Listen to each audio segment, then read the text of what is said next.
you were hoping for a Bernie Sanders-Hillary Clinton debate in the near future, perhaps before some of the really consequential primaries that are coming up in their nominating contest, you probably shouldn't hold your breath. And in this video, you're going to find out why. You going to agree to it? I think, you know, what was notable this weekend wasn't so much that, but in my mind was the Washington Post story with his own campaign talking about how they're poll testing more negative attacks on Hillary Clinton. Why wouldn't you debate? Because I think the real question is what kind of campaign is Senator Sanders going to run going forward? This is a man who said he'd never run a negative ad, ever. He's now running them. They're now planning to run more. Let's see the tone of the campaign he wants to run before we get to any other questions. What's the risk? There's no risk. She's done very well in the debates. The debates have been very good. But Senator Sanders doesn't get to decide when we debate, particularly when he's running a very negative campaign against us. Let's see if he goes back to the kind of tone he's going to set early on. If he does that, then we'll talk about debates. But we're not going to talk about it. So no chance of a New York debate? I didn't say that. I said we're not going to talk about it. We're going to see what kind of tone he sets. That's going to be disappointing to a lot of Democrats who feel we have to start focusing on Republicans, whether it's Donald Trump or Ted Cruz. It's really just disappointing because we don't want to have to go through the inconvenience of having a primary that we're still in. Yeah, we don't want... I can see how that would be inconvenient. You know, even the fact that he's now outpolling Hillary Clinton nationwide, we just want to move past all that and pretend. You know, like how Hillary... She gave the same courtesy to Barack Obama in 2008. Remember? She dropped out right away in July. I mean, I'm sorry. Yeah. It was about unity then. But now he's got to drop out in March. But she didn't drop out until, when was it? At least mid-June, wasn't it? Basically almost the end of the entire primary. Yeah, it was like 5 minutes before she had already gotten in the car to go to the convention. Yeah. But she dropped out mid-convention. She dropped out then. Yeah. No kidding. This entire thing So that's why, again, it's just, and they're trying to pull the wool over the eyes of people on the left, the people who are the most fact-based, right? Yeah. The people who are, that's why it's, and the people who are supporting Bernie Sanders are the most interested in the issues. They're the most educated voters. Yeah. Right? It's like if you're not educated, you're afraid of Bernie Sanders. Yeah. Oh, why is the guy socialism? But if you're educated, and so then you see through this guy's bullshit. Yeah. But CNN, she didn't see through that guy's bullshit. That's hilarious. No, I mean, she kept pushing him. And look, there him. Probably will end up being a debate. And we're going to get to the chief strategist for Bernie Sanders has a response to this. Check his tone. How patronizing is that? There's a joke on Twitter going around. It says... no more debates unless Bernie stops using facts against me. That's Hillary Clinton. And then Bernie says, spoken like a true leader, too scared to debate but ready to run a country. Yeah. If she doesn't like Bernie Sanders' tone, wait until she gets a load of Donald Trump. Bernie Sanders' tone? And we say, when he, yes, his tone. Quick aside, can you imagine the shitstorm that would hit the internet if the Sanders campaign criticized Hillary Clinton's tone? Can you imagine? But let's move past that. So he should. Look, just to see what happens. You can support your candidate, obviously, and you can be enthusiastic about Hillary Clinton.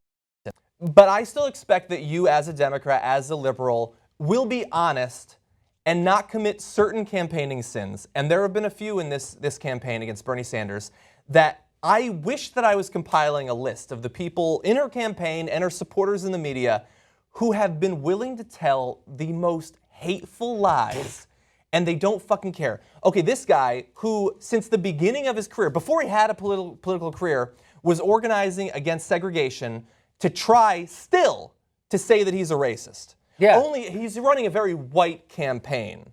That is a mortal sin to tell that lie. This guy, to try to paint him as a misogynist during this entire campaign, to say that his supporters are only supporting him because he's a man and because they hate the fact that she's a woman, mortal sin in terms of campaigning. And now this, I've listened to him speak. I've listened to him speak so many times, I'm bored of hearing him speak. He's one of the most positive politicians I've ever heard. I'm sure he's running some ad where he talks about the fact that she raises money off of Wall Street. If you don't like that tone, imagine if it was us running against her. I'd be shredding her like a honey badger.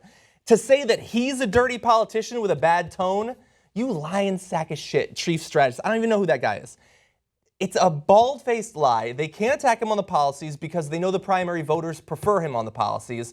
And so they have to not just make up stuff about him, but to go directly counter to all of what history has told us about who he is as a person and as a politician. It's pretty disappointing to see Democrats act like the worst parts of Republicans. That's what this has really shown me. You know, like, and we saw, and she, guess what? She did the same thing last time. I don't know if you remember when she ran against Barack Obama, the underhanded bullshit she was pulling against Barack Obama, that Keith Olbermann almost blew a gasket. Do you remember him screaming? They said that, oh, well, you know, Bobby Kennedy was assassinated. They're saying that when the first black guy. Anyway, they did a lot of underhanded shit, and no one likes her enough to elect her that time. No, it's only gotten worse. The problems of the country have only gotten worse. There's only more money in politics. She's only gotten more brazen. Now we have the chief strategist for Bernie Sanders, Tad Devine's response to this. New York is obviously going to be a pivotal state in this contest. I believe this is actually spoken directly to Jordan Chariton, our campaign reporter. New York is obviously going to be a pivotal state in this contest, and to deny the people of New York the opportunity to see a debate in a state the secretary represented, was elected twice to the U.S. Senate, has her national headquarters in Brooklyn right now, to then say you're not going to debate Bernie Sanders in New York, I think is just not going to be acceptable to voters in New York State.